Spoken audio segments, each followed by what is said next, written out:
Welcome to another Fast Tips video brought to you by AccessLearningZone.com. I am your instructor, Richard Rost. In today's video, we're going to talk about variables, declaring variables in Microsoft Access VBA. We're going to talk about dim, public, private, static, and lots more. Before we get started with this video, I recommend you watch my intro to VBA. If you've never done any VBA programming before, don't worry, it's not scary. That video is about 20 minutes long. It's free. It's on my YouTube channel. It's on my website. Go watch it and then come on back. What is a variable? Well, a variable is a named location in the computer's memory for storing a piece of information that can be changed during the execution of a program.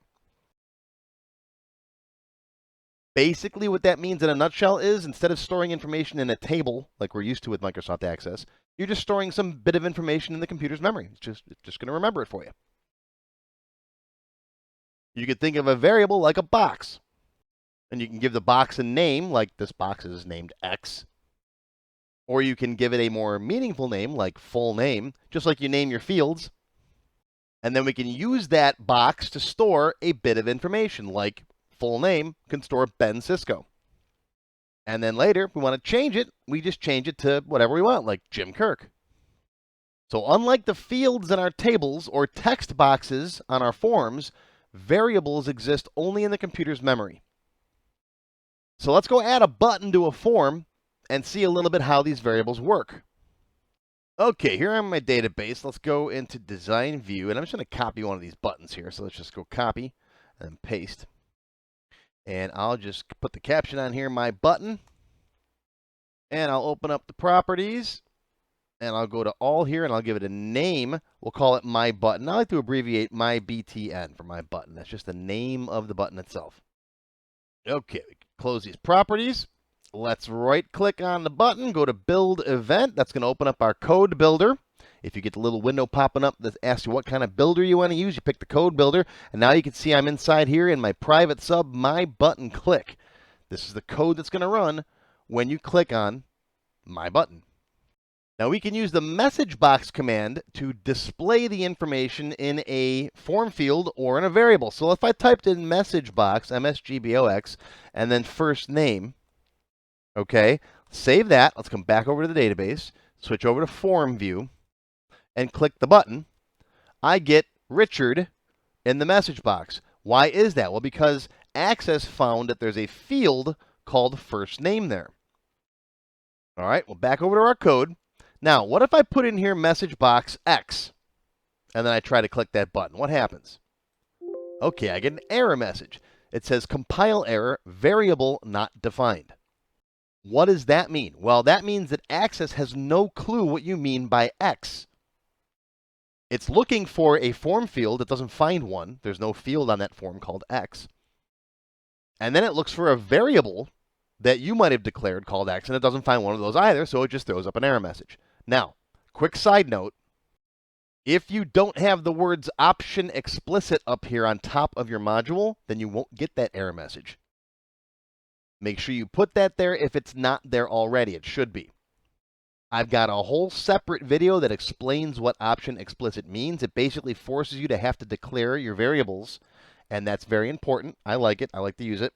Go watch this video. I'll put a link down below in the link section you can click on to go watch this. All right, but since I got an error message, I'm going to click on this little stop button here to reset the compiler, and that's going to stop everything. So Access doesn't find something called X. So we have to declare what X is, since it's not a field on our form.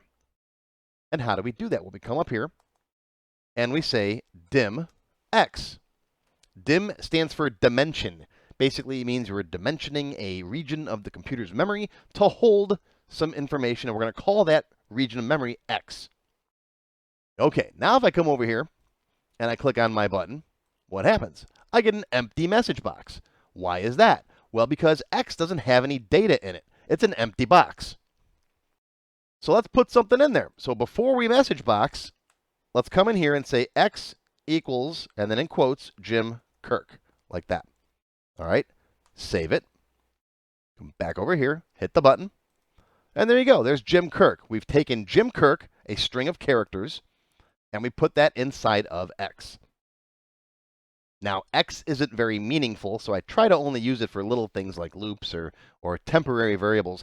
I try to make my variable names meaningful. So in this case, perhaps customer name would be better. Okay? Now if I come over here and run it, oh, wait a minute, variable not defined. What happened? Well, I declared it as customer name, but I forgot to change this line. It still says X equals Jim Kirk. Okay, all right. Let's stop the compiler again. Let's come over here, and I'm going to back over that X there, and I'm going to type in customer name. Now look, I didn't capitalize customer name intentionally. Okay, watch this. As soon as I leave that line, look at that. The C and the N capitalize themselves. That's because I declared it that way intentionally. Okay, so when I'm typing it, I can keep my eye open for that, because if you type it in wrong, let's say I typed in customer name with 2 A's, okay, it didn't capitalize. That way I know I've got something spelled wrong. See, variable not defined. And if you don't have option explicit up here, you'll never know that that's a problem. So go watch that video for option explicit tips. All right, so let's go back here. And we'll put that back to customer name. And now when I run it, oh, message box X. Forgot that one too, didn't I? Okay, let's fix that one too. Let's copy and paste, right? Copy, paste, and then, okay, everything's working now. So you got to declare it, and you got to use it wherever you want to put it, okay? Let's talk a little bit about those variable names, all right? Customer name, or X. Okay, the first character has to be a letter. Can't use a number.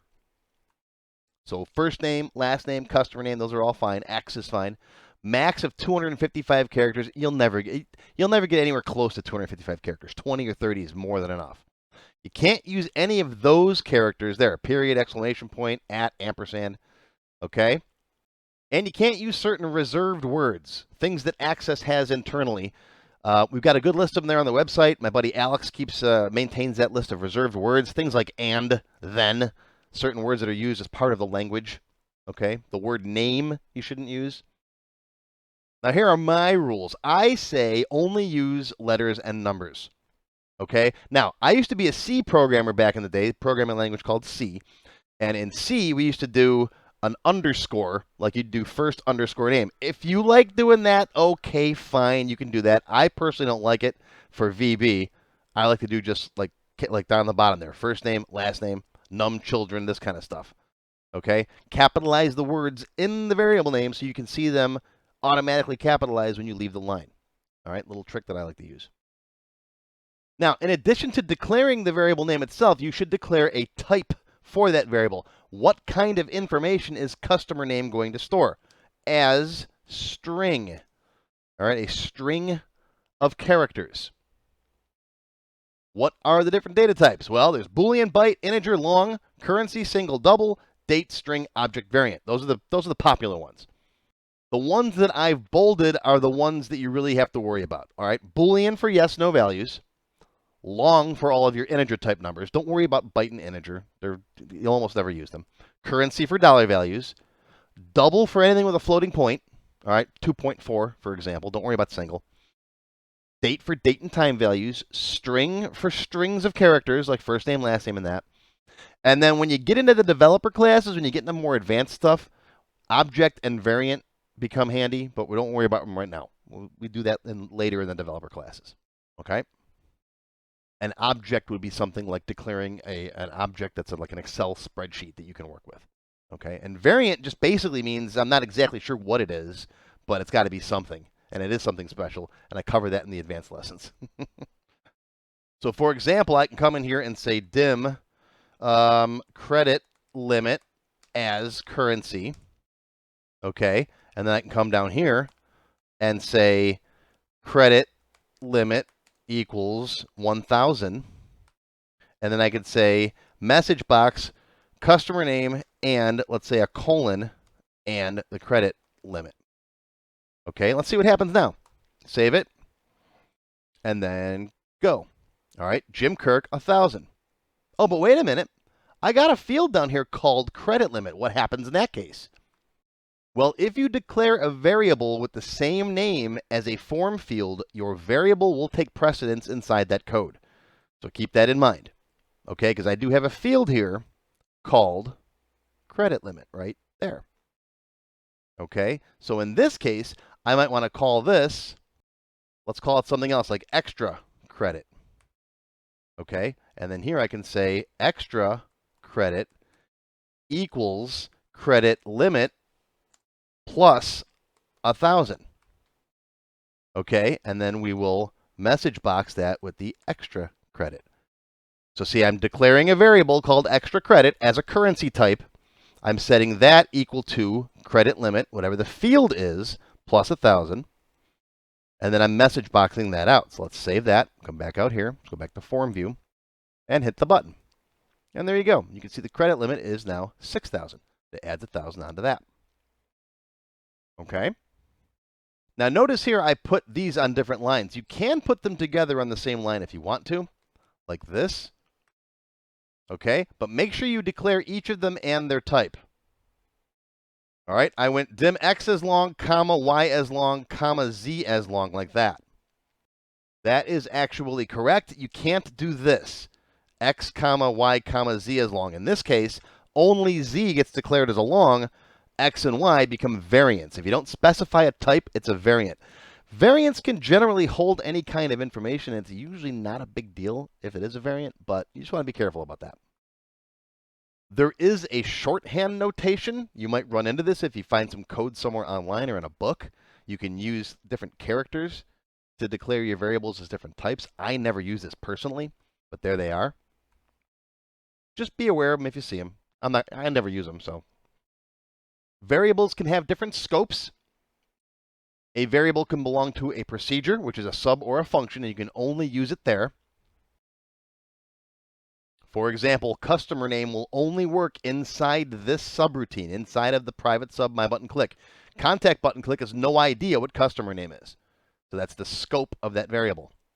You can also have module level variables, which the whole form understands it, or report, or global modules if you have a system module. Okay, there's all kinds of different ways that you can declare them. I cover more detail on scope in my Access Developer Level 4 class. You can also have static variables, which keep their value between calls to that sub or function. So for example, if you made extra credit static, right, static extra credit as currency, and you said extra credit equals extra credit plus 1,000, then every time you click on that, it's going to come back and keep the same value. So here we go. Click on it, it's 1,000. Click on it again, it's 2,000. Click on it again, it's 3,000. That's a static variable. It will keep that value until the form is closed and reopened again. See, if I close the form and open it back up again, see, it starts back at 1,000. You can also use a variable called a TempVar. TempVars are special variables that you can use in your code, but they can also be used to display values in forms and in queries. And you can even throw them in macros if you like to use macros. Another benefit of TempVars is that they save their value even if something happens like you get a system error, right? Global variables will reset, whereas TempVars will hold their value. So that's the basic lowdown on variables. And I cover them in a lot more detail in my Access Developer Level 3 class. I recommend Developer 1, 2, and 3. Those are the basic developer classes where we go through the introduction to VB, if, then, else statements, creating functions, for next loops, all that stuff. If you want to learn how to program in VB for Microsoft Access, try my developer classes. Developer 1 first, then 2, then 3. I got lots of them. I think we're up to 38 now. So you want to learn how to program in VBA for Microsoft Access? Well, come on by and check them out. Hope you learned something. We'll see you next time.